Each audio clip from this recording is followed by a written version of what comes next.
për ligjin për të huaj u bë buj, për ligjin për të huaj, a mund më jepni më shumë detaj për aplikueshmërinë e ligjit, a u jep afat kohor 1 vjeçar për të kryer detyrimet ligjore apo ka diçka tjetër?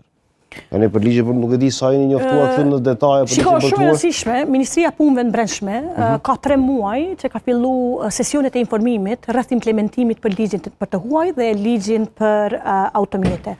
Është shumë e rëndësishme që nga zbatimi i këtij ligjit ka mu prek një numër i konsiderueshëm qytetarëve, cilët vinë apo qëndrojnë në Republikën e Kosovës. Këtu përfshihen edhe qytetarët e Luginës, Preshevës, Medvegjës, Bujanovcit, që për një numër të madh të viteve ndoshta kanë qëndruar, për shembull, një qytetar i Luginës ka qëndruar në Gjilan, por nuk e ka pas një adresë shumë specifike. Kështu që në këtë drejtim, ky ligj për të huaj i jep specifikat e veta brenda sa mund të qëndrosh në Republikën e Kosovës, edhe si mund të procedosh tutje edhe për të marrë dokumentat e Republikës Kosovës.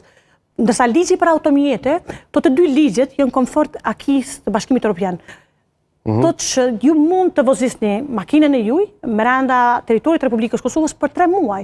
Kjo në fakt është edhe sfidë për një numër të bashkëdhetarëve. Unë kam marrë disa kërkesa edhe nga bashkëdhetarët në lidhje me faktin që ata vinë e qëndrojnë ndoshta më shumë se 3 muaj në Republikën e Kosovës, sepse përpos që janë shtetas të Gjermanisë, janë shtetas edhe të Republikës Kosovës.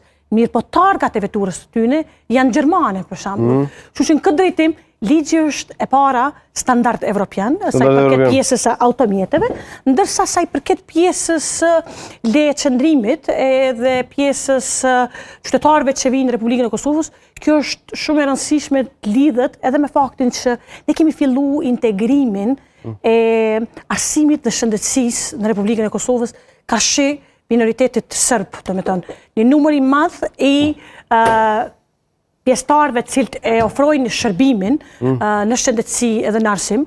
Ju e dini tashmë që kjo është faza e fundit e integrimit të gjitha shërbimeve në kornizë. Strukturat paralele të Serbisë, më herët i keni quajtur, ju jo personalisht, po zoti Kurti ka quajtur banda